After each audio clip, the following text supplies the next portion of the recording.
nuevo. Entremos a nuestra asignatura a máquina eléctrica. Nosotros lo que vamos a ver es el motor. Y hoy día lo que me toca mostrarles son los principios de funcionamiento de estos motores. ¿Ya? Entonces, en este caso, como motor, lo que vamos a hacer es transformar la energía eléctrica en energía mecánica. ¿Ya?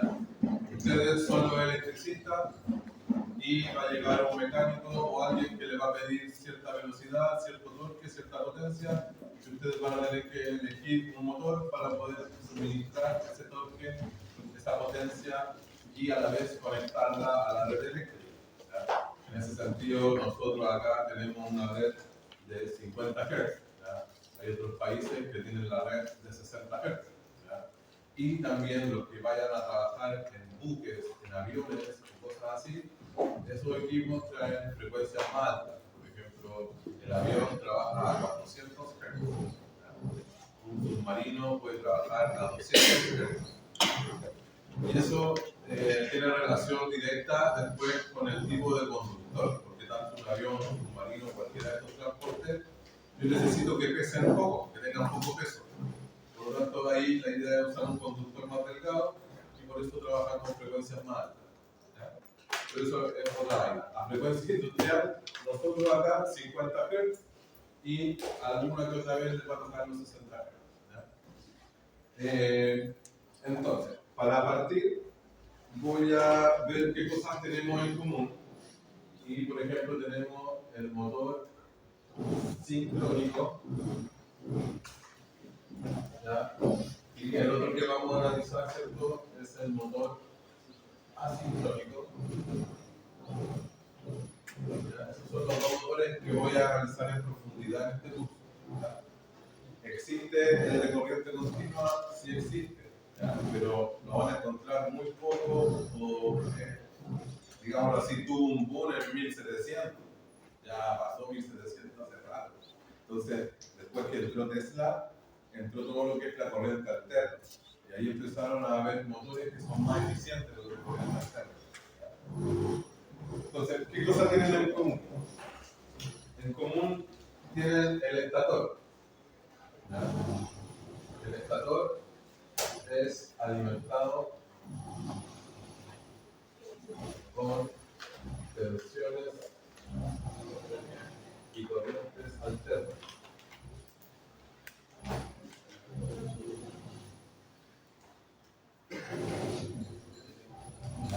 Este de acá también, las dos máquinas, los dos motores tienen un estator alimentado, ¿cierto?,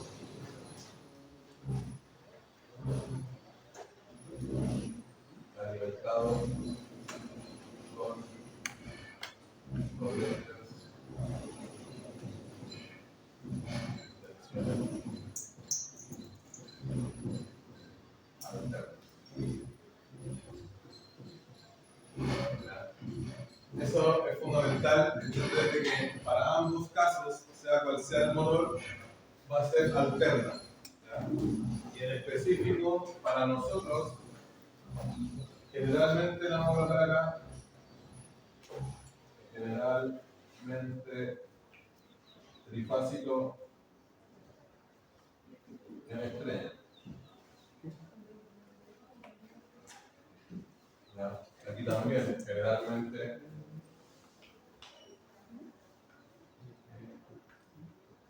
trifásico en estrella. ¿Ya? Para ambos casos es lo mismo, entonces en este momento no tenemos diferencia, ¿cierto? En lo que se refiere al estator, es lo mismo para el sincrónico o síncrono que le pueden encontrar, o el asincrónico o de inducción, que también lo pueden encontrar. Es lo mismo. Entonces, ahora vamos a ver si podemos.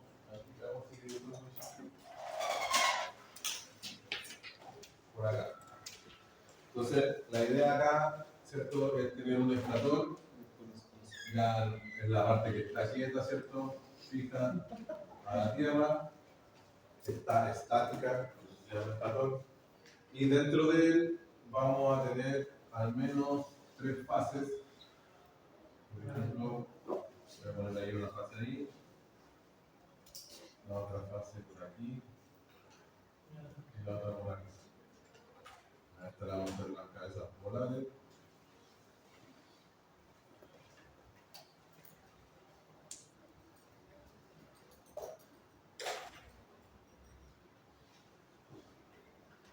¿Ya? Se supone que dentro de esas cabezas polares va a haber una fase, por ejemplo el rojo, que va a estar enrollado ahí. ¿Ya? Y la salida de esa fase va a estar por aquí. ¿Ya? No intenten seguir la regla de la mano derecha porque aquí la voy a dibujar para cualquier lado. Entonces ahí tengo la fase A. La fase A, yo la dibujo acá, por ejemplo, y coloco acá 160 grados, 180 grados, aquí tengo los 90, aquí tengo los 70, aquí dividamos los 30, aquí tengo esa, ¿cierto? La fase A, que es la roja, digamos así, parte, llega al punto máximo aquí en el 90, llega al punto 0,9 en el 80, 180, llega al punto máximo en el 270. Ahora me va a quedar más bonito, en el grupo anterior me quedó feo, pero ahora me queda mejor. Entonces ahí tengo la fase A. En el otro devanado, en la otra parte, ¿cierto? Vamos a tener la fase, en este caso pongamos ahí la B. Esta va a partir acá en el 120. 1, 2, 3, 4, 5, 6. 1, 2, 3, 4, 5, 6. Así va. Sube en el 1, 2, 3, 1, 2, 3. Aquí tengo el punto máximo. Aquí baja. Y bueno, ahí vamos a ver aquí. Estos son puntos que tengo punto mínimo.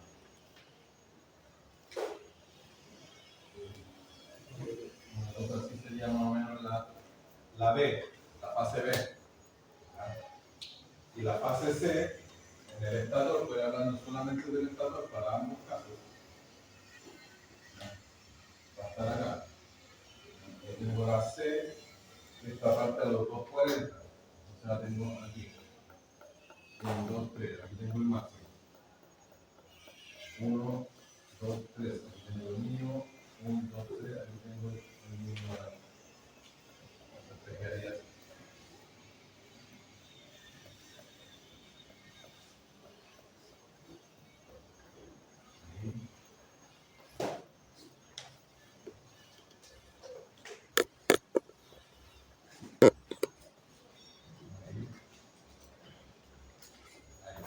Así más o menos va a quedar. ¿Ya? Entonces ahí tengo las tres fases. ¿Ya? Entonces ahora, ¿cuál va a ser el sentido de giro? Si yo parto, por ejemplo, por acá, pensando en la roja como punto máximo, ¿ya? Voy a decir que este es como el primer máximo que encuentra. ¿Ya? Entonces este le voy a colocar el 1. ¿Ya? Después, en este caso, el segundo máximo que encuentra es este que está acá abajo, el 2. El tercer máximo que encuentra es este, 3. El otro máximo que encuentra es ese, 4. Ese es el quinto y este es el otro segundo. Entonces, si yo veo este esquema de alimentación trifásica que está acá y digo que este es el 1, después el sentido del giro va a estar acá el 2, ¿cierto? En el, ¿cómo se llama? En el verde. Después aquí está el 3. Después aquí está el 4. Después aquí está el 5 y aquí está el 6. Contrario a la. ¿Qué quiero decir con eso? Que el sentido de giro o el campo magnético giratorio, ¿ya? Que va a ser producto, el campo magnético giratorio producto del sistema trifásico, va a hacer que esto gire 1, 2, 3, 4, 5, 6. O sea, digámoslo así, el valor máximo se va a ir moviendo en esa dirección. ¿Ya? El valor máximo se va a ir moviendo. Entonces acá, y esa es una de las formas para los que quieran profundizar más, esto se llama campo electromagnético giratorio. Y acá, con la red trifásica alterna, lo que formamos es un campo electromagnético giratorio, ¿ya? Que según vemos acá, va a tener un sentido de giro, ¿ya? Que justamente una de las formas que tengo para poder cambiar el sentido de giro es cambiar una de las fases, ¿ya? Si yo cambio, por ejemplo, aquí la verde con la azul, cambio dos terminales, esto ya no va a girar 1, 2, 3, 4, 5, 6, va a girar 1, 2, 3, 4, 5, 6, va a cambiar el sentido de giro. ¿Cuál es el propósito de inversión? Eso lo acaba de decir usted. Ese propósito es cambiar el giro simplemente. Porque en algún caso, a lo mejor vaya a querer, por ejemplo, si estamos hablando de gases, tú podrías atraer gases o repeler gases, solamente con el sentido de giro. Una podría usarla como extractor y en otra como ventilador. ¿Cachai? Lo mismo pasa con un fluido de agua, una bomba. Tú la puedes succionar el agua hacia acá o empujar el agua hacia allá. Y eso tiene que ver con el sentido de giro. Un ascensor también puede subir o puede bajar. Y ahí va a cambiar el sentido de giro tanto en una dirección o en la otra. Entonces tenemos un campo electromagnético giratorio que voy a provocar en el estator. ¿Cuánto el desfase de los ambos? Aquí hay dos cosas. El primero es el desfase eléctrico. Cuando nosotros como eléctricos analizamos este problema, tenemos un desfase de 120 grados entre fases. Eso es eléctricamente hablando. En los dos, En los en el dos, sincrónico y el sincrónico son 120 por son fase. 120 grados por fase. Porque eso tiene que ver con la fuente trifásica. Ahora, mecánicamente hablando, ese desfase puede ser menos, ¿verdad? Que tiene que ver con la distribución de las ranuras. Que mecánicamente tú vayas a ir a ver un estator y vayas a ver que tiene varias ranuritas. Entonces, a lo mejor el espacio que hay entre ellas es de 15 grados. ¿Verdad?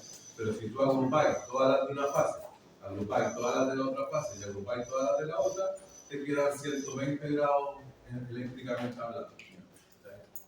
Entonces nosotros siempre vamos a tener la red eléctrica trifásica desfasada en 120 grados. Y, como le acabo de decir, acá tengo un par de polos para la fase A, un par de polos para la fase B, un par de polos para la fase C. ¿Ya? Y de acuerdo a cómo yo conecte esto, va a ser el sentido de giro. ¿Ya? Lo que yo quiero decir acá es que el sentido de giro, o esa velocidad con la que pasa de un máximo al otro, que se va cambiando el valor máximo, tiene directa relación con la frecuencia. ¿Ya? Si yo cambio esta frecuencia de acá, más chica o más larga, tiene directa relación con la velocidad del campo giratorio que se va a formar acá. ¿Ya? Por eso ahí nosotros calculábamos la velocidad de sincronismo. Ahí que decíamos justamente que una de las fórmulas que usábamos acá es igual a 60 por F partido en P. Entonces justamente la velocidad de este campo giratorio tiene directa relación con la frecuencia. Yo cambio la frecuencia de esto y cambia la velocidad del campo giratorio.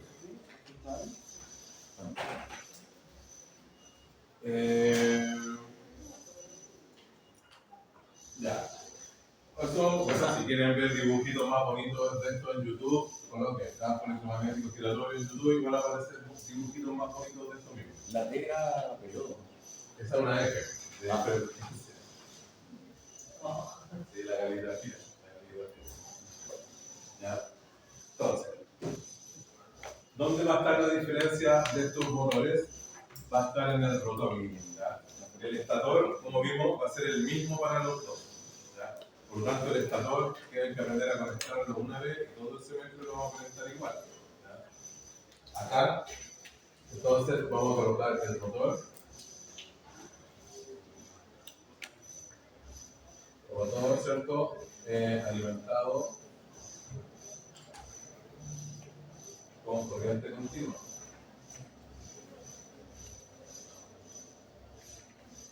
Continua DC. ¿Ya? O un imán, ¿cierto? O electroimán. La idea de la corriente continua DC es tener un electroimán al cual yo le puedo controlar la fuerza. La idea del imán puede ser imán permanente, que ya tenga un imán fijo, ya un campo magnético. Pero en este caso es un rotor alimentado con corriente continua. Este rotor, para que lo recuerden, generalmente vamos a tener ahí los anillos rosantes, que son dos, uno para el positivo y el otro para el negativo. Y para nuestro caso, el positivo, por ejemplo, está el carboncito, estaba el resorte y este lo conectábamos al cable. Y el negativo para el carboncito, el resorte, y aquí conectábamos el L y el M. ¿Ya? Ese sería para el caso del motor sincrónico.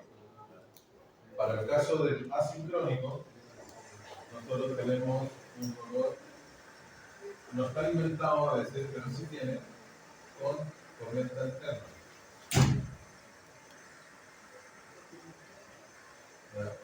Alterna. Y en este caso, el rotor puede ser rotor devanado,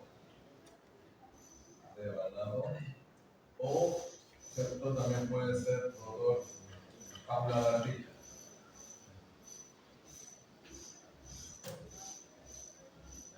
En el caso del rotor devanado, tenemos 3 anillos rosados. Acuérdense que la máquina es la misma. Entonces, en este caso, vamos a tener acá el K, el L y el M. ¿Ya? Acá vamos a decir que para el rotor devanado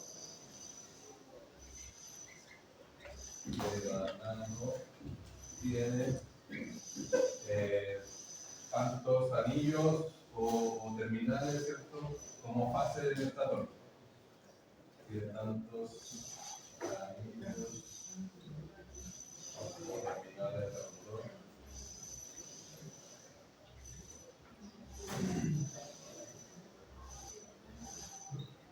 Como fases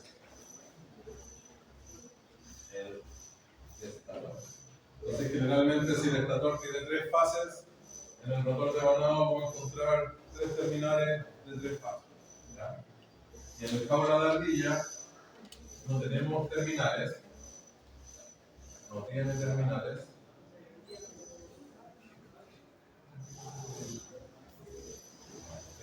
Sería como una jaula así. Estas barritas no van en línea horizontal, sino que van como un poquito en diagonal.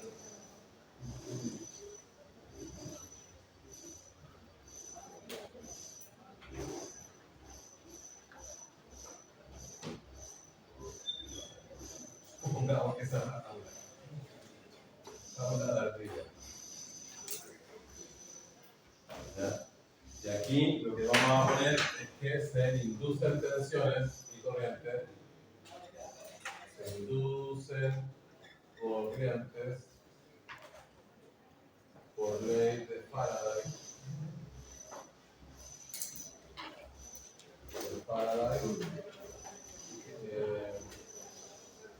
Se inducen corrientes por ley de Faraday. Dejémosla ahí. ¿Ya?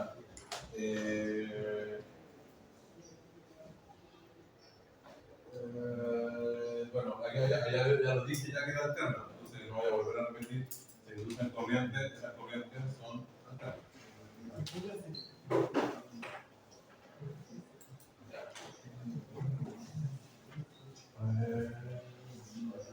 Ya.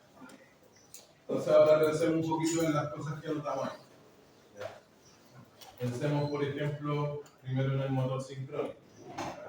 El motor sincrónico tenemos entonces que funciona a una velocidad de sincronismo. La velocidad de sincronismo es una velocidad constante. Por lo tanto, si mi motor pierde el sincronismo, ya no es sincrónico. Eso es una de las primeras cosas que tienen que ver cuando ustedes estén analizando el motor sincrónico y el motor en empiece a vibrar, es porque perdió el sincronismo. ¿Ya? Entonces ahí lo que tienen que hacer es recuperar el sincronismo. ¿Ya? ¿Cómo se recupera eso? Pensemos un poco. Dijimos acá campo electromagnético giratorio. O sea, aquí va a tener un flujo que va a decir 1, 2, 3, 4, 5, 6, 1, 2, 3, y va a estar así todo el rato girando. ¿Ya? Por otro lado, el motor sincrónico, yo dije acá que generábamos un imán o un electroimán. ¿Ya? Por lo tanto, ese imán se va a intentar pegar a este flujo magnético. Por eso se llama sincrónico, porque están pegados. No lo va a intentar, lo va a lograr. Se va a pegar a ese, a ese, a ese, a ese, a ese, a ese, y así se va a ir moviendo. De acuerdo a cómo se mueva este campo magnético, se va a ir moviendo también el rotor. ¿Ya? Queda en el bloque número 2. NS es la velocidad de sincronismo. ¿Ya? Y a esa velocidad va a girar el rotor, porque va a estar pegado, porque es un imán, ¿ya? Que se intenta pegar a ese flujo magnético.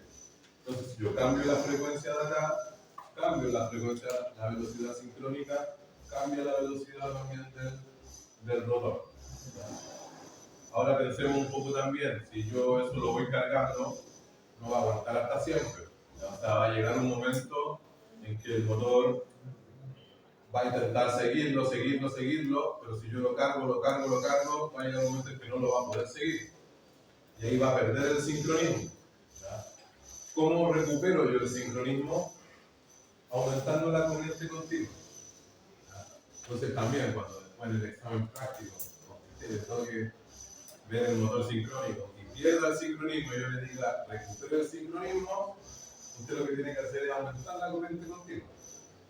Y al aumentarla, ¿cierto? Va a recuperar el sincronismo y va a tirar a la velocidad del sincronismo, la velocidad constante. ¿Ya? Ahora, hay un valor máximo. Yo no puedo aumentar la corriente continua hasta infinito. ¿Ya? Hay un valor nominal. En la placa de la máquina aparece ahí un valor que para nosotros en el laboratorio son 4 amperes. ¿Ya? Entonces, hasta 4 amperes podemos llegar. No podemos meterle 10 amperes solo para mantener el sincronismo. ¿Ya? Sino que 4 amperes es lo que dice, 4 amperes es lo que hay que dar. ¿Ya? ¿Por qué se puede perder el sincronismo? Por la carga. Porque tú le vas aumentando el torque, ¿cierto? Y ya llega un momento en que no puede girar a esa velocidad. Por ejemplo, nosotros mismos, si nos proponemos y decimos ya, flotemos a una velocidad de medio metro por segundo, o sea, una cuestión cortita, y te vas metiendo peso, va a llegar un momento en que no vaya a poder seguir ese ritmo. ¿Okay? Tiene que ver con eso. Lo mismo la máquina. Tú le agregas carga, va a llegar un momento en que no va a ser capaz de seguir el ritmo del estator. Profe, para recuperar el sincronismo, ¿puedo aumentar la corriente de excitación, ¿ya? Teniendo el cuidado de no superar el valor nominal. ¿Ya? Hay una capacidad máxima. Todos los motores, todos los equipos, todo lo que pasa en este planeta Tierra tiene una capacidad máxima. ¿Ya?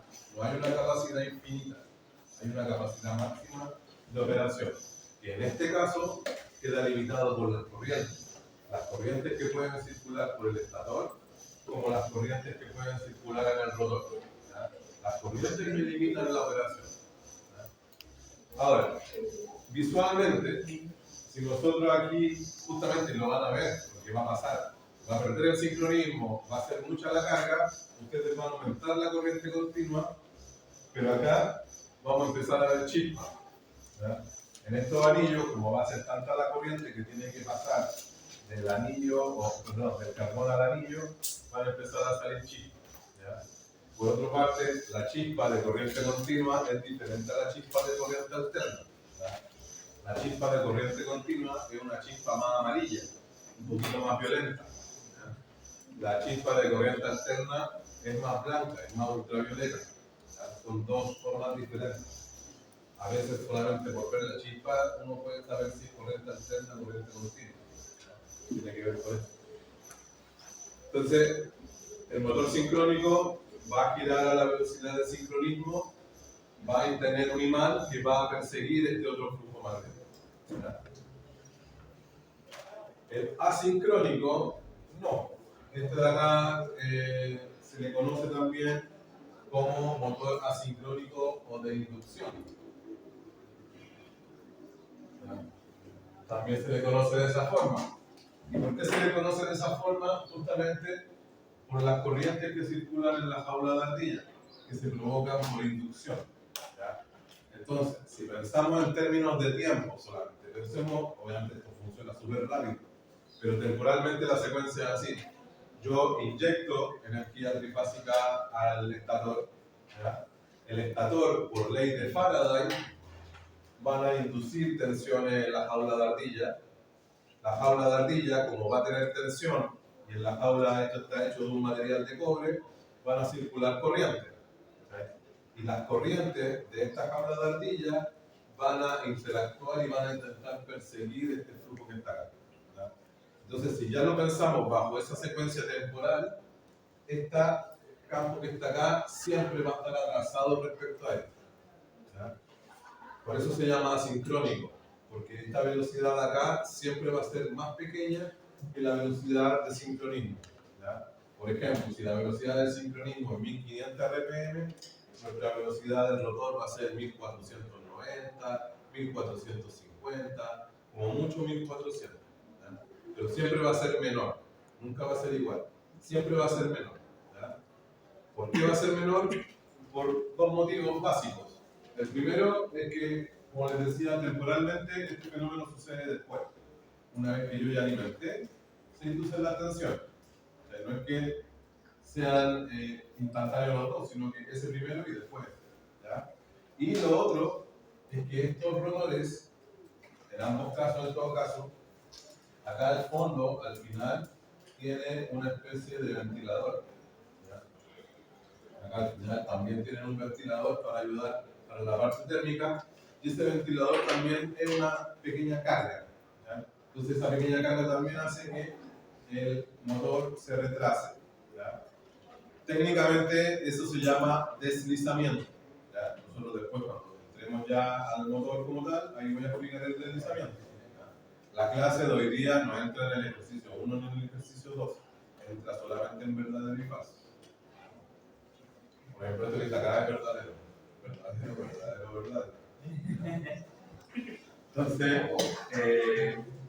siempre en el caso de inducción o asincrónico va a existir un retardo respecto a la velocidad sincrónica. ¿Ya? Siempre va a estar más lento.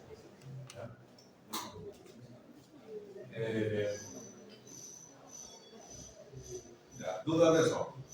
¿Entienden bien por qué este es sincrónico, por qué gira a una velocidad constante y por qué este es asincrónico y gira a otra velocidad? ¿Sí? ¿De nuevo? Ya, aquí tenemos dos cosas. Voy a explicar primero el sincrónico. ¿Ya? Lo que tienen en común, los dos, dijimos, es el estator. ¿Ya? El estator generalmente va a ser trifásico y vamos a tener una red trifásica. El valor máximo de esto, como es una red trifásica alterna, el flujo magnético que se provoca acá también es alterno. Es decir, acá yo tengo un flujo, por ejemplo, en la roja, fíjate que crece, se agacha, llega a cero, pasa al mínimo, disminuye, llega a cero. O sea, que yo tengo un flujo que va para arriba, para abajo, para arriba, para abajo. ¿Ya? En el azul también tengo un flujo que va para arriba, para abajo, para arriba, para abajo, así. En la verde también, así. Luego, si yo hago, ¿cierto?, el análisis de los flujos máximos, ¿ya?, de cada uno de ellos, me doy cuenta que el valor máximo se va desplazando. Se va desplazando por cada una de estas cabezas. Pasa primero por el 1, después pasa el valor máximo al 2, después pasa el valor máximo al 3, y así el valor máximo se va moviendo. ¿Ya? Eso respecto al estator. Y luego, en el rotor, yo tengo que tener, por ejemplo, en este caso, un electroimán. Y el electroimán se va a pegar al valor máximo. Va a estar pegado. Entonces, si el valor máximo se va moviendo así, el rotor ahí con el electroimán se va a ir moviendo a la misma velocidad y en la misma forma. ¿Ya? Entonces, si yo cargo el rotor mucho, existe la probabilidad de que esto se retrase. O sea, pierda el sincronismo.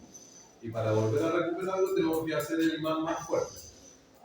Por eso yo, para recuperar el sincronismo, aumento la corriente, para que el imán sea más poderoso y vuelva a recuperar la velocidad del sincronismo. Claro, en el fondo, si aquí, por eso yo, bueno, tengo un dibujo que hice aquí, esto se va a mover así, esto se va a mover así, esto se va a mover así, y la sumatoria de eso se va a ir moviendo secuencialmente.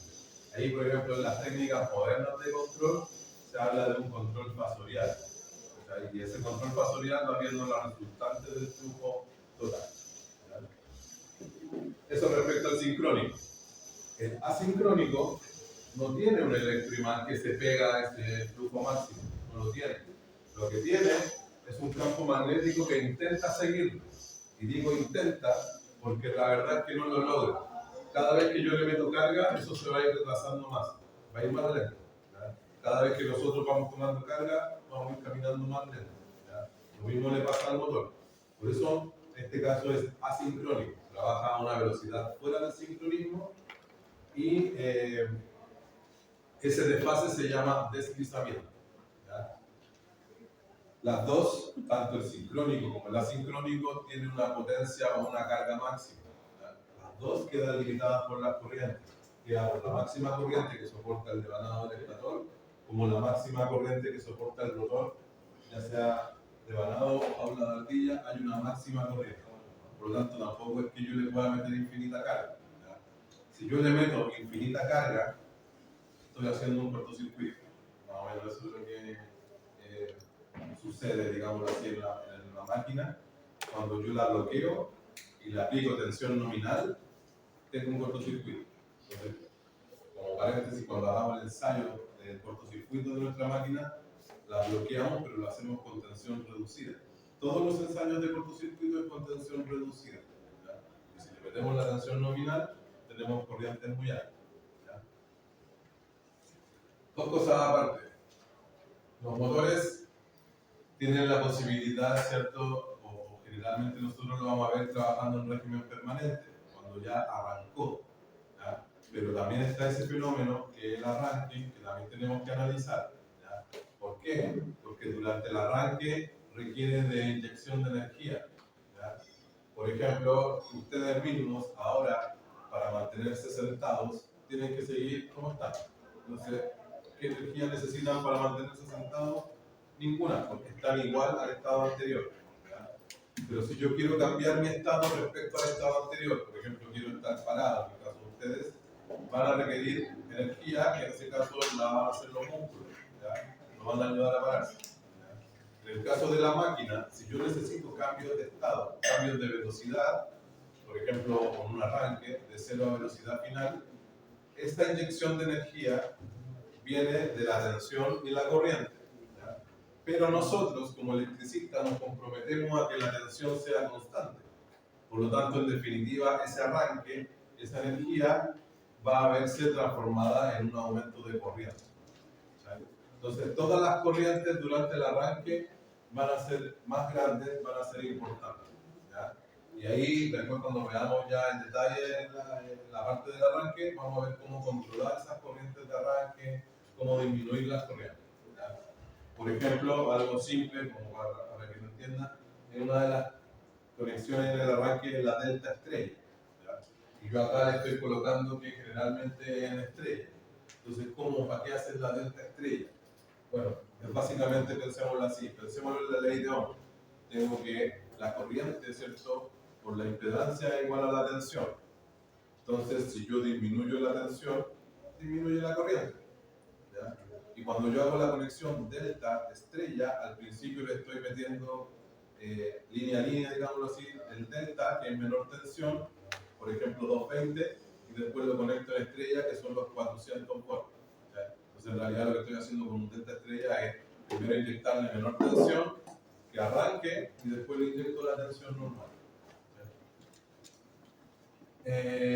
Entonces aquí hay fenómenos transitorios y fenómenos de régimen permanente. ¿Ya? Hay un fenómeno que es la oscilación y hay otro fenómeno que es ya cuando esto está estable. ¿Ya? Ahora pensemos en otro detalle más, pensemos en esa oscilación. ¿Por qué digo oscilación? Ya, pero ahora hablemos un poquito de inercia y tamaño. O sea, si yo tengo un motor pequeñito, por ejemplo, un motor del tamaño de mi mano, ¿ya? Tiene una inercia, ¿cierto? Que de hecho, si uno lo piensa, probablemente la inercia es tan pequeña que a lo mejor hasta lo puedo parar con la mano. Da la sensación de que podría tener la fuerza suficiente de poder pararlo con la mano. Y probablemente si yo le quito la energía también a ese motor, en menos de un segundo ya frena, ¿ya? Porque tiene una inercia rápida. Pero después, ¿qué pasa si yo tengo un motor grande como esta sala? ¿Ya? De partida no lo voy a poder parar con la mano. Para que si yo me pongo ahí, me da la mierda el motor, me destruya totalmente. ¿Ya? Y después lo otro también que hay que pensar es que si yo le quito la energía a ese motor probablemente continúe girando 5 segundos, 10 segundos. ¿Ya? Porque la inercia que tiene ese es mucho más grande. ¿Ya?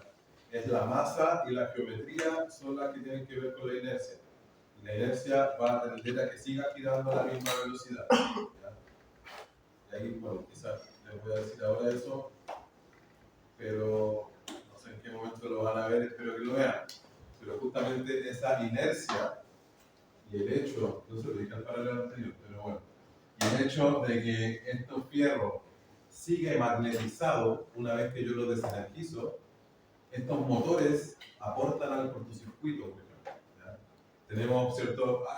Todos pensamos que el cortocircuito viene de afuera, los aportes, pero realmente si yo tengo un motor y por producto de la inercia que va a seguir girando y producto de que el núcleo sigue magnetizado, van a inducir tensiones al cortocircuito y van a aportar al cortocircuito. ¿Ya? Poco, pero van a aportar. ¿Ya? Así que ahí hay que tener cuidado con los motores, en el caso si los van a intervenir, tienen que estar detenidos. Detenidos en ese caso los motores. Ya, ¿qué más tengo que decir del motor sincrónico? Del asincrónico. No, creo que no. Creo que nada más. Solamente mencionar acá que ya hablé en máquina 1, ¿cierto? De lo que era el estator, que es del núcleo magnético de fierro, ¿cierto? La idea es que el núcleo sea de un material magnético. El conductor generalmente es de cobre, de un elemento que conduzca la electricidad, que permita el flujo de la corriente sin oposición a ella, ¿ya? El conductor. Y lo otro que no hablo nunca, pero que está siempre presente, es la aislación. Aquí tenemos material aislante, de tal forma de que la corriente fluya por donde yo quiero que fluya, y no que se vaya por caminos, ¿cierto? Con corrientes parásitas o corrientes de fuga, que lo único que hacen es afectar el rendimiento y finalmente también afectar la vida útil. ¿Ya? Entonces, aquí hay elementos magnéticos en los núcleos, elementos conductores en los cables y elementos de aislación en general en toda la máquina. Como dijimos, la potencia de eso va a quedar limitado por la sección del conductor. ¿Ya? Y esa es una de las cosas fundamentales. Ustedes tienen que saber calcular secciones, ¿ya? Porque por una sección así, por ejemplo, no van a pasar 6 millones de amperes. Debe ser mucho más grande. Claro, entonces ahí después, ¿será así? ¿Existirá un conductor así? Sí. ¿Sí? Yo no sé. Yo tiraría más paralelos más cortitos, pero bueno, no. 6 millones de amperes tenéis que seleccionar el conductor. Tampoco vamos a hacer circular por un conductor así 0,5 amperes. Tendríamos que calcular un conductor adecuado a una corriente de 0,5 amperes. Entonces, en definitiva, la sección del conductor es la que va a limitar la corriente, y la corriente, como la tensión es constante, es la que limita la potencia. ¿Ya? No tenemos potencia infinita. Por otro lado, también es importante que el conductor soporte más corriente que la protección. ¿Ya? La idea no es que se queme el conductor y la protección quede siempre ahí. La idea es que salte la protección y que el conductor quede impecable, porque no se logre superar su capacidad. ¿Ya? Todo esto es parte de un sistema eléctrico de potencia. eso nosotros estamos viendo máquinas, por eso tenemos máquinas de electricidad. ¿Ya? Y por eso también en máquina 1 yo parto con el generador, porque en algún lugar dentro de la red eléctrica esa energía tenemos que generar. Tanto el transformador como el motor funcionan con energía eléctrica. ¿Ya? Por eso yo parto con el generador. ¿Ya? Por eso en máquina 1 partimos con el generador, porque en el fondo sin electricidad yo no puedo hacer funcionar ni el transformador ni el motor. ¿Ya? El generador. En nuestro caso, el generador convertía la energía mecánica en eléctrica. ¿Ya? El generador normalmente está lejos de las zonas de consumo. ¿Ya? El generador puede ser hidráulico, de embalse y de pasada. ¿Ya? Yo no voy a hacer un generador hidráulico en el desierto. Obviamente lo voy a hacer en un río, en la montaña, para hacer un embalse. Por lo tanto, el generador hidráulico queda limitado por la zona geográfica. O sea, no es llegar y decir, no, pongamos un hidráulico acá o allá. No. Depende de las condiciones geográficas dónde lo voy a poner. ¿Ya? El generador térmico o la central térmica, la idea de ellas es generar vapor de agua y con el vapor de agua mover las turbinas. ¿Ya? ¿Cómo genero ese vapor de agua? Depende del combustible. Y ahí es donde hay centrales térmicas a carbón, centrales térmicas a gas, centrales térmicas a diésel, centrales térmicas a biomasa o cualquier otra cosa que sea quemar para provocar vapor de agua. ¿Ya? Ahora, estas centrales térmicas generalmente también quedan limitadas por la zona geográfica, ya que necesitan enfriar. Entonces están siempre cerca de las playas, cerca de los ríos, porque necesitan enfriar dentro de su proceso ese vapor de agua y ojalá volver a recuperar esa agua y hacerla volver a circular. Entonces, la quemamos, se transforma en vapor, pasa por la turbina, pasa a la torre de enfriamiento, se transforma en agua, la volvemos a quemar y así es el ciclo del agua. ¿Ya? Todas las centrales generadoras, a la salida, tenemos un patio de alta tensión, donde tenemos un transformador que eleva la tensión del generador, que normalmente es de 13,2, 13,8 kV, a la red de transmisión, que va a ser de 110 kV, 220 kV. Entonces, siempre a los generadores vamos a tener un patio de alta con tensiones de 13,2, 13,8 a 110, 220. ¿Ya? Y ahí pasamos por la línea de transmisión a 110, 220 hasta los puntos de distribución, ¿ya? Donde nosotros vamos a entregar la energía para que sea útil, ya sea a las grandes ciudades, zonas residenciales o a industrias, ¿ya? Que ahí la industria tiene la posibilidad de comprar directamente al coordinador eléctrico y negociar sus propios contratos. ¿Ya? Nosotros, como somos residenciales, estamos obligados a comprar a la empresa de distribución. ¿Ya? Como estamos obligados y no podemos elegir, ¿cierto?, cuál va a ser la empresa que nos va a distribuir o entregar la energía, el precio de la energía lo regula el Ministerio de Economía, ¿ya? Para que justamente la empresa de distribución a usted no le pueda cobrar cualquier cosa, ¿ya? Porque no podemos elegir a dónde conectarlo. Entonces, el precio de la energía queda regulado por el Ministerio. Y acá tenemos transformadores generalmente que toman los 110 o 220 a la línea de 12 kV, que es la de distribución, y finalmente de 12 kV a 400 volts o 220 volts, dependiendo si es trifásico o monofásico. ¿Ya? Y aquí ya llegamos nosotros a la última etapa, que es la parte donde vamos a utilizar esa energía mecánica. ¿Ya? Acá la idea, ¿cierto?, es que tanto a este rotor como a este rotor le conectemos algo de carga. No es que esta cuestión nos gira por girar, o sea, tiene que tener un propósito. Por ejemplo, en el caso del motor sincrónico, la aplicación más común son los molinos charcadores. ¿Ya? Trabajan con alto torque a baja velocidad. ¿Ya? Están ahí constantemente girando, girando, girando. Y en este caso particular, yo puedo controlar también el factor de potencia de mi planta a través de la corriente de excitación. Aparte de tener como carga el torque, puedo controlar el factor de potencia. Dime. ¿En general el motor sincrónico trabaja con mayor porcentaje de velocidad? Sí, esta es una aplicación. Y este motorcito no lo vaya a ver chiquitito. Este motorcito, los que me ha tocado ver a mí, son de la mitad de esta sala más o menos el tamaño. ¿Ya? Son motores grandes. Y justamente al ser motores grandes, yo puedo controlar el factor de potencia también. ¿Ya? Estos giran a velocidad constante y por eso se usa para los chancadores, porque en el fondo, sea cual sea la roca que va a estar ahí, esto va a girar a velocidad constante.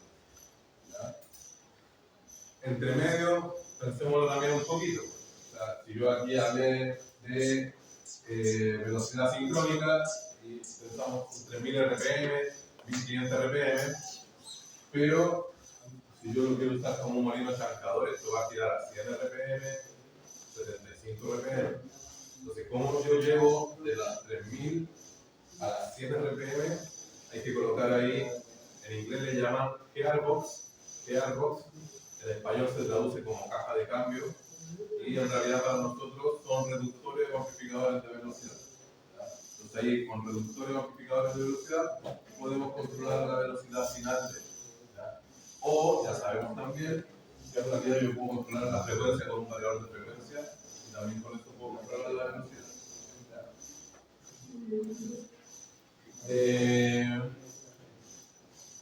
Acá, este es asincrónico, lo que ustedes van a conectar acá como carga normalmente son bombas de agua o de líquido, ¿ya? Una bomba, ¿cierto?, de agua. Vamos a conectar acá también normalmente ventiladores, fan, que se dicen. Claro, uno piensa en un ventilador de la casa, pero un ventilador industrial, ¿cierto?, requiere de alta potencia y son bastante grandes. Aquí también podemos conectar válvulas de apertura o cierre. Por ejemplo, podemos conectar acá un sistema que abra o cierre, ¿cierto?, otra cosa. Y también acá están las cintas o correas transportadoras que van a transportar material. Acá también vamos a tener ascensores que van a elevar y bajar carga. ¿Ya? Este de acá, el asincrónico, es el más común. Yo creo que el 80% de los motores que van a ver en su vida van a ser asincrónicos, el 18% sincrónico y el otro 2% van a ser motores de corriente continua que cada vez se usan menos, pero bueno, eso es lo que me dijeron a mí. Hoy en día la realidad es que también se pueden usar más, porque también tenemos los sistemas fotovoltaicos y estos sistemas en DC, que de repente uno dice, bueno, ¿para qué voy a pasar a AC y después DC? Mejor me quedo trabajando todo con DC, ¿no?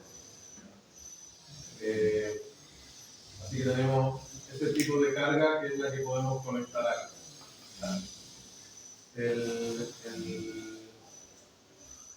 No de la carga. No de la carga, ya vino. El torque es lo más importante. Ya, esto es otra cosa que también le puedo subir ahí. Me interesa que veamos. Que es metrología. En el examen práctico que hacemos al final del semestre, acuérdense que son al menos 4 o 5 etapas. ¿Ya? La primera etapa era llenar el AST. ¿Ya? La segunda etapa era dibujar el circuito de medición. La tercera etapa era yo preguntando sobre el circuito de medición. Y ahí es donde entra esta PPT que les voy a subir al aula. Porque acá tenemos voltímetro, perímetro y ahí vamos a ver todos los instrumentos hacia abajo. Después la otra etapa, acuérdense, era conectar. Y la última etapa era una pregunta de acuerdo a la experiencia que conectamos. Si partimos viendo eso, tenemos voltímetros y amperímetros. Ya a esta altura deben saber conectar. El voltímetro se conecta en paralelo. ¿Ya? En paralelo y tiene una impedancia infinita. ¿Ya? La gracia de los instrumentos de medición es que no afecten la medición. ¿Ya? Y por otro lado, todos los instrumentos de medición tienen un error asociado. Por eso que empiezan a hablarse de clases. ¿Ya? Hay instrumentos que son más precisos que otros. ¿Ya? Y ahí también está el precio. Muchas veces ustedes van a decir, no, si este está baratito. Pero claro, el error que tiene en su medición es tremendo. Versus otro que va a ser más caro, pero va a ser más preciso. ¿Ya? Por lo tanto, es importante que sepas seleccionar un equipo de medición. Por lo menos para mí, una de las primeras etapas fundamentales dentro de cualquier trabajo es la parte previa, que es la selección de las herramientas. ¿Sabes? Tú no podís, no sé, pues, hay formas, por ejemplo, de cavar una zanja. ¿Sabes? La podías hacer con una palita no sé, de juguete, o la podías hacer con una maquinaria pesada. ¿Ya? Hay formas de pelar un cable. Podemos pelarlo con un cuchillo cartonero o usar un pelacable. Hay formas de hacer un montón de cosas. ¿Ya? Entonces, la selección de la herramienta, la selección del equipo de medición es fundamental. ¿Ya? Y lo otro importante, como les digo, es que la medición no tiene que afectar lo que vas a medir. ¿Sí? Por ejemplo, si yo quiero medir el peso de esto, ¿ya? A la pesa no me voy a subir yo con esto y voy a subirme todo junto y vamos a pesar, no sé, 95 kilos. Y no puedo decir, no, esto pesa 95, ¿cierto? No, porque yo me subí a la pesa con esto. ¿Ya? Uno no puede afectar la medición. ¿Ya? La medición siempre tiene que afectarla lo menos posible. Por eso el voltímetro tiene impedancia infinita, para que la corriente que fluye a través de él sea cero. ¿Ya? Y por eso el amperímetro tiene impedancia cero, para que la caída de tensión que se provoque en el amperímetro sea cero. ¿Ya? Esa es la idea. Después viene el wattmetro. ¿Ya? Algunos le dicen batímetro, wattmetro, lo que sea. Nosotros somos wattmetro, porque acá en Chile usamos palabras en español, palabras en inglés y las vamos mezclando. No tenemos como todo es español. Debería ser batímetro a lo mejor en español, pero para nosotros se entiende como wattmetro. ¿Ya? Lo que mide el wattmetro es la potencia activa, es la potencia real. ¿Ya? En nuestro caso sería la potencia que va a ir al eje más las potencias que voy a perder en la resistencia. ¿Ya? Esa sería la potencia real. ¿Ya? El wattmetro. Tengo diferentes formas de conectarlo. A algunos les tocó conectarlo en el examen práctico, el wattmetro monofásico. ¿Ya? También tenemos el wattmetro trifásico. Y ese está difícil de conectar. ¿Ya? O también podemos medir potencia trifásica con 3 wattmetros monofásicos, uno en cada fase. O podemos medir potencia trifásica con la conexión de Arón y 2 wattmetros. ¿Ya?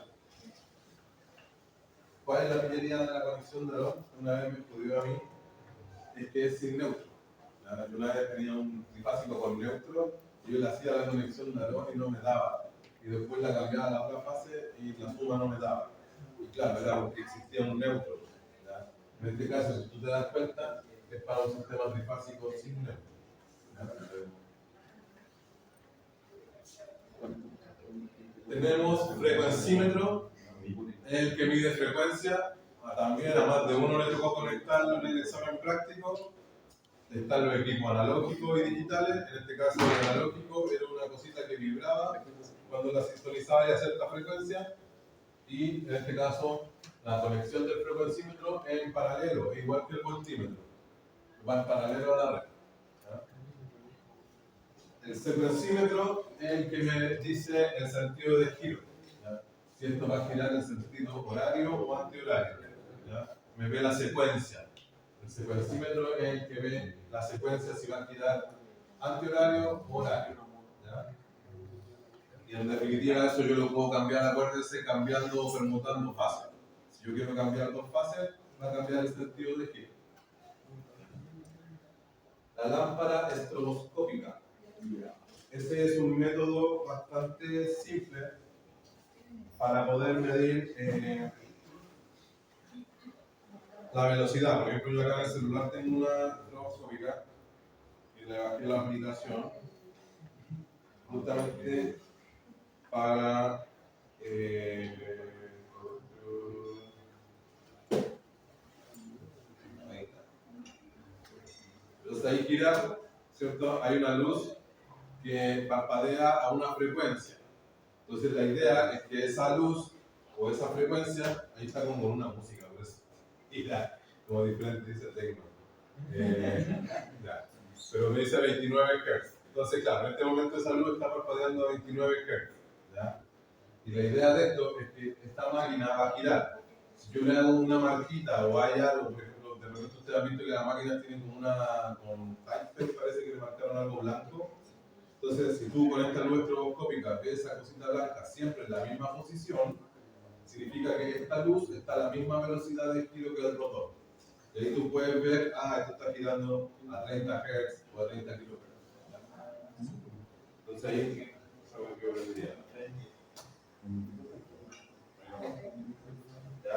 Entonces la luz estroboscópica, la idea de eso es que yo acá tengo una frecuencia y esa frecuencia, si yo la alineo con la frecuencia de giro del rotor, voy a poder conocer su velocidad. ¿Ya?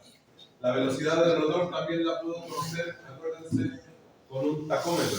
No está anotado ahí, pero el tacómetro es el que sirve para medir las revoluciones por minuto. ¿Ya? El odómetro también mide revoluciones por minuto. ¿Ya? El osciloscopio, ustedes ya también algo deben saber usarlo. Este semestre, justamente dentro de lo que es el arranque, como les decía, tenemos corrientes importantes durante el arranque y la idea es que con el osciloscopio podamos capturar ese transitorio.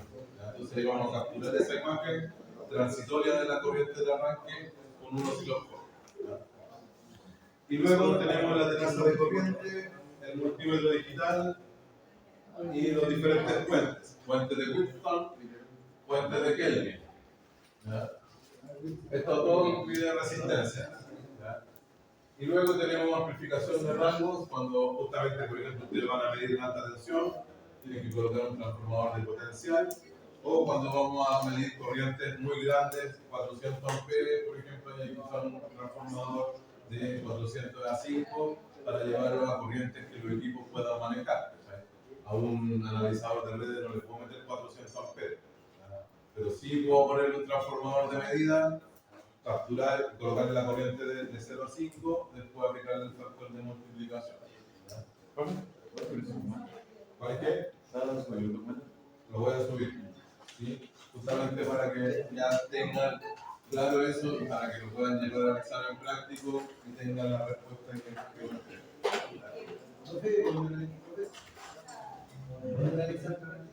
Eso es el último mes. Nosotros como materia terminamos un mes antes del semestre.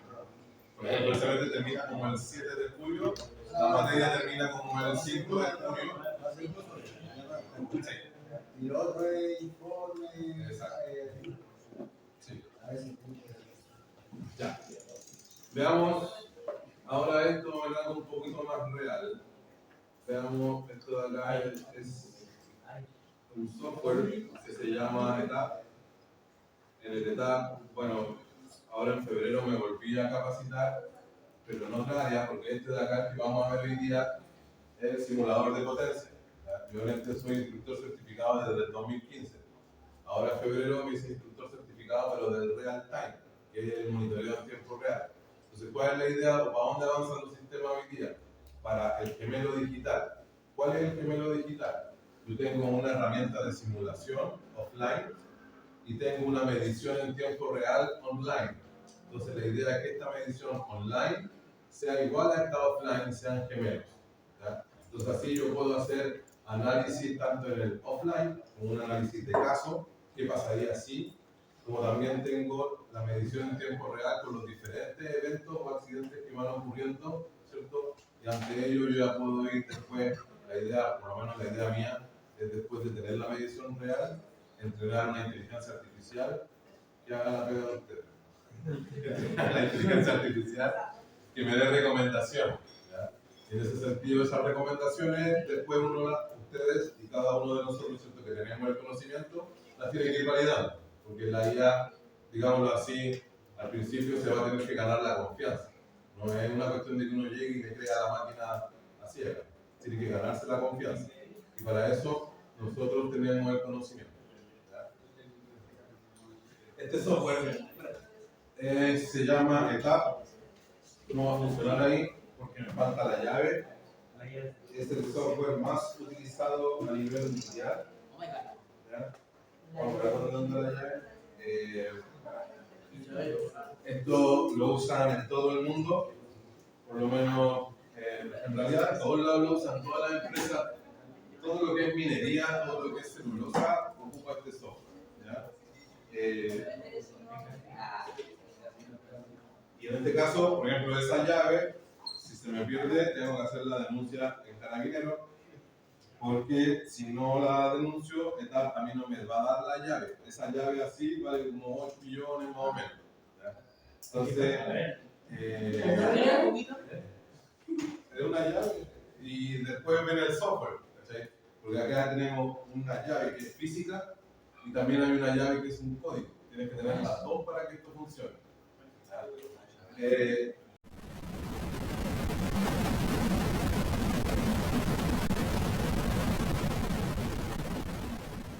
Vamos a mostrar un sistema, primero un sistema como ejemplo base que se llama Example Answer.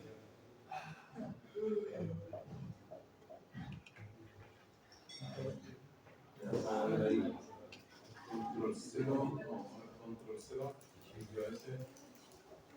déjame cambiar la vista.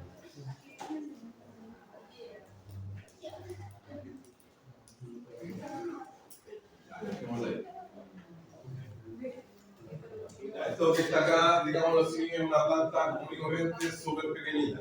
La verdad es que, no sé, por lo menos a mí me ha tocado ver plantas que tienen 200, 300 parras, que son, las parras son los puntos, digámoslo así, donde están los tableros. Entonces, hay mucho esmayado, ¿cierto?, en la industria. Ahora también, cuando trabajen, por favor, colóquenle un tag o un ID único. No, por favor, no repitan los nombres, porque me han pasado a encontrar generador 1 por acá, generador 1 por allá. Entonces, al final, después, cuando te enfrentáis con la hoja de datos generador 1, bueno, ¿cuál generador 1 es? Entonces, pónganle nombre único en los planos, ¿ya? Nombres únicos. ¿Ya? Y acá siempre vamos a tener un punto que es donde yo me conecto a la red eléctrica externa. ¿Ya? En este caso, podría ser el coordinador eléctrico nacional, podría ser la empresa de distribución, podría ser cualquier empresa, ¿cierto?, que va a suministrar electricidad. ¿Ya? En nuestro caso, esto es como un extra quizás, esto lo dibujaron, ¿no? Sí. En nuestro caso, las barras o el sistema eléctrico se determina con 4 variables. Cuando yo conozco una barra, la barra se determina cuando conozco la tensión, el ángulo, la potencia activa y la potencia reactiva. ¿Ya? Esas son las 4 variables que a mí me interesan cuando yo analizo el sistema eléctrico. ¿Ya? Yo al saber eso, sé si está entregando, si está consumiendo, sé en qué etapa está. ¿A qué se refiere con el término barra? Con término de- ¿A qué se refiere con el En término las barras de un tablero, tú tenés un tablero y una barra de distribución. Esas son las barras. ¿Ya? En una subestación, tú no tienes un tablero, tú tienes paños y seccionadores. Y las barras corresponden a un pedazo de fierro o de cobre macizo. ¿Ya? Entonces ahí cuando se conecta un alimentador, se conecta a la barra y hace contacto con esa barra a través de un seccionador. Y cuando tú quieres separarlo, se abre a través de un pantógrafo o un sistema mecánico. Tú no vas para allá con la mano a levantar la barra. ¿Ya? Tú mandas una señal y ahí se levanta la barra. Ahora, a priori, por ejemplo, ustedes, cuando analizamos, volvamos a circuito, llevémoslo esto a algo más de circuito, algo más razonable para ustedes. ¿Ya? Si yo analizo una fuente, ¿ya? Cuando ustedes generan una fuente, ¿ya? Ustedes a esta fuente le van a decir, conozco la tensión y conozco el ángulo cero. ¿Ya? Es decir, la barra, en este caso, yo voy a conocer esas dos. ¿Ya? Por lo tanto, y por eso decimos a esta fuente que es ideal, porque a esta fuente yo le puedo sacar cualquier P y cualquier Q. ¿Cachai? Queda determinada la tensión y el ángulo. Y le puedo sacar cualquier P y cualquier Q. Después de la fuente, ustedes vienen los conductores y después viene la carga. ¿ya? Y a esta carga, que por ejemplo sea un motor, sea una ampolleta, ustedes conocen P y Q. Pero justamente queda libre la tensión y el ángulo que hay que calcular. Entonces siempre de estas 4 variables voy a conocer solamente 2. Y las otras 2 van a quedar como resultado del equilibrio del flujo de potencia. ¿Ya? No, bueno, voy a seguir hablando en chino, pero no importa. Van a entender algún momento. ¿Ya? El flujo de potencia tiene que ver con el equilibrio entre la fuente que se genera energía, ¿cierto? Aquí yo voy a generar electricidad, más las pérdidas, más lo que yo voy a consumir realmente. El flujo de potencia tiene que ver con un análisis numérico, porque acá, ¿cierto? Está facilito. Ley de Kirchhoff, ley de voltaje de Kirchhoff, se encuentra ahí, fácil. Pero con 200 barras, con 200 puntos que analizar, con 200 enmayados, ¿cómo vaya a hacer eso? No se puede. ¿Ya? Entonces, como no se puede hacer eso, se hace un método numérico. ¿Ya? Y el método numérico va a cambiar, por ejemplo, en el caso del flujo de potencia. Ahí está el método. Puede ser, por ejemplo, un adaptativo Newton-Raphson, un Newton-Raphson normal, un desacoplado rápido. ¿Ya? Yo aquí agregaría el Gauss-Seidel desacelerado, agregaría también el de lógica difusa, agregaría también el de colonia de enjambre. Esos son métodos numéricos. ¿Ya? ¿Y cuál es la diferencia entre un método numérico y otro? La forma en que yo me acerco a la solución. ¿Ya? Supongamos que mi solución está aquí, el Benjamín. ¿Ya? Y yo estoy aquí, ahora, en este momento estoy aquí y mi solución está ahí. Y dentro de mi método de solución le digo que acelere rápido a 100 km por hora hacia allá. Y le doy 2 segundos. 1, 2. Iré por allá, ¿cierto? A 100 km por hora. Y digo, no, ¿sabéis qué? Que lejos. Voy de nuevo para el otro lado. 100 km por hora para acá de nuevo. Y voy a estar quedando lejos. Y así un método numérico podría estar oscilando en torno a la solución y nunca converger. ¿Ya? Entonces, claro, hay otros métodos numéricos, que son obviamente estos que están acá, que se acercan. De hecho, bueno, el desacoplado rápido lo que hace es variar esa velocidad. ¿Ya? Pero una forma fácil sería acercarme lentamente. ¿Ya? Y digo aquí, ¿estoy suficientemente cerca? No. ¿Está suficientemente cerca? No. Hasta que ya digo, aquí hay un error, ¿cierto? Hay un delta. ¿Este error es aceptable? ¿Estoy suficientemente cerca? Sí. Ya, esta es mi solución. ¿Ya? Así es como funciona un método numérico. ¿Ya? Es buscar la solución de la forma en la que yo me acerco y para eso yo tengo iteraciones. Tengo varias iteraciones. Es muy poco probable que yo lo pueda determinar con un método determinista. ¿Ya? El mundo real no es determinista. En el mundo real este P y Q es usted en su casa que prende y apaga los interruptores. ¿Ya? Entonces, en este mundo real, el P y el Q yo no puedo llegar a hacer una ley de Kirchhoff porque el P y el Q cambian. Usted en su casa, yo le están diciendo no conecte el microondas, no conecte el hervidor. Usted hace lo que quiere. Entonces, en la realidad, los métodos son probabilistas, no son deterministas. Con eso, ¿cierto? Tengo acá el generador. Generalmente vamos a tener, ¿cierto?, una barra principal, ¿ya? Que es, como les decía, donde llega la energía de la red externa. Y acá lo habitual va a ser tener 2 transformadores. Eso va a ser muy común. Tenemos la barra principal y 2 transformadores. ¿Ya? ¿Por qué 2? Porque en el fondo, si hay uno que falla, yo sigo entregando energía por el otro. ¿Ya? Si hay uno que saca mantenimiento, yo sigo funcionando con el otro. ¿Ya? Casi siempre, desde la barra principal, voy a tener que tener 2.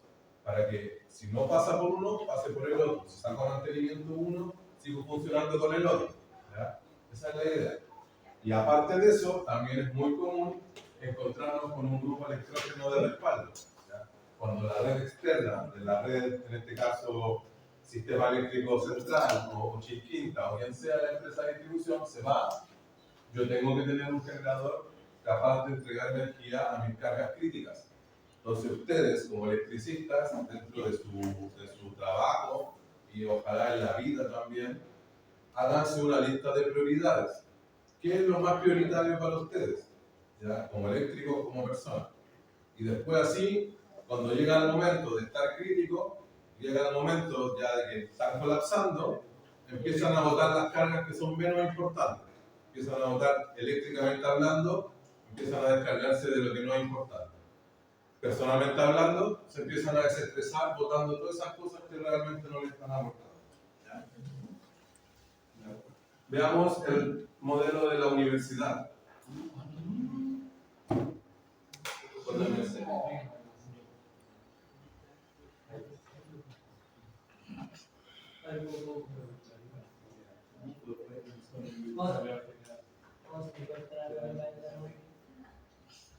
Ahí tenemos la universidad laboral normal.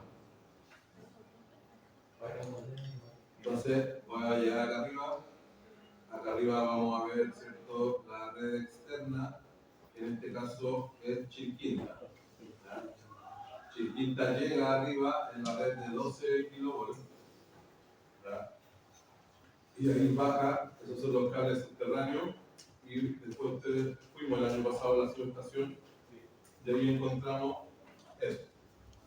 ¿Ya? En la subestación están los dos transformadores y tenemos el grupo electrógeno de respaldo. ¿Ya? Como les decía, eso es muy común, siempre tener barra principal, dos transformadores y abajo un generador de respaldo. Entonces, como son configuraciones típicas.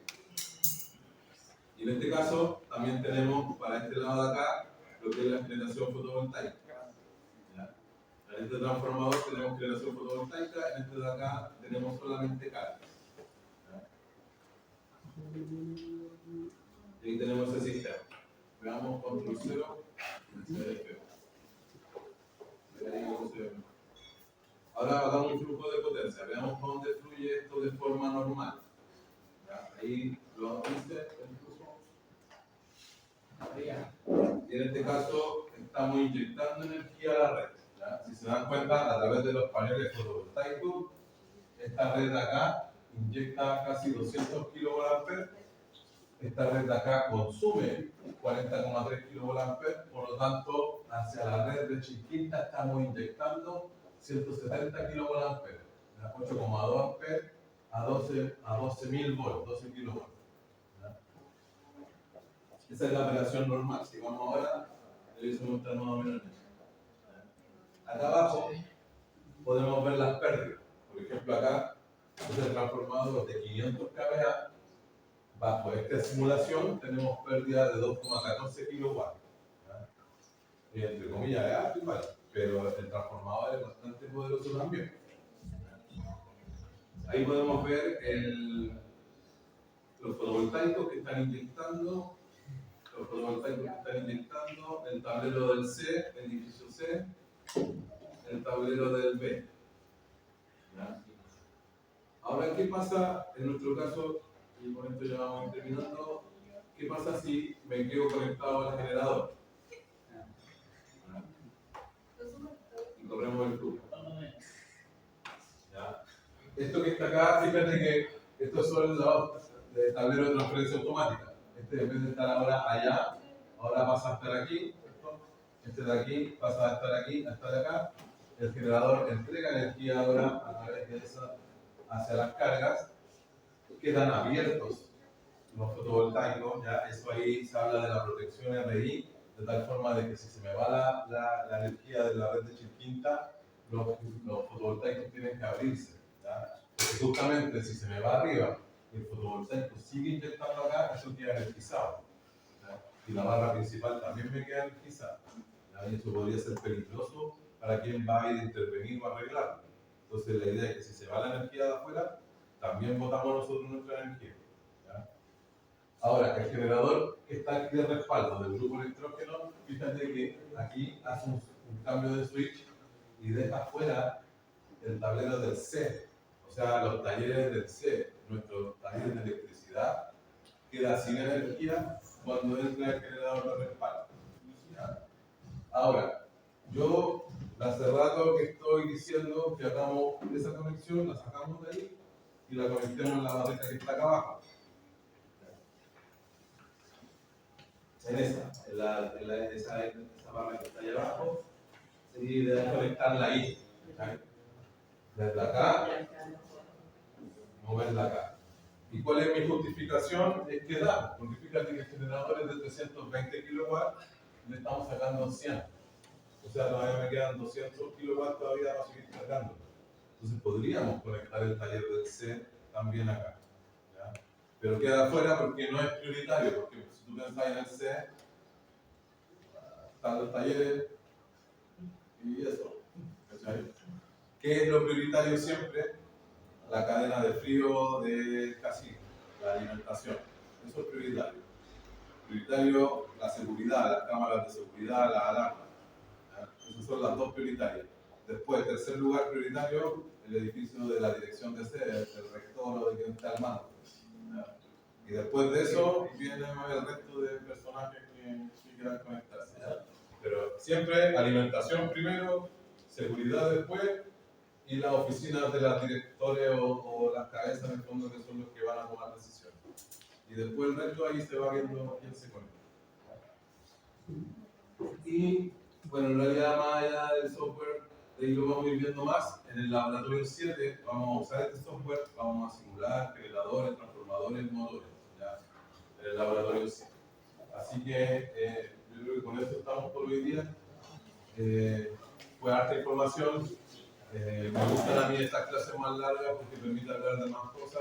Ya no vamos a estar apurados solamente por cumplir y de alguna forma terminar con el contenido, sino que podemos entender muchos temas también. ¿Ya? Que tengan un buen día. Cualquier cosa se les va a informar por aula y bueno, yo ahora voy a ver con los colegas qué pasa mañana para que se les informe oportunamente.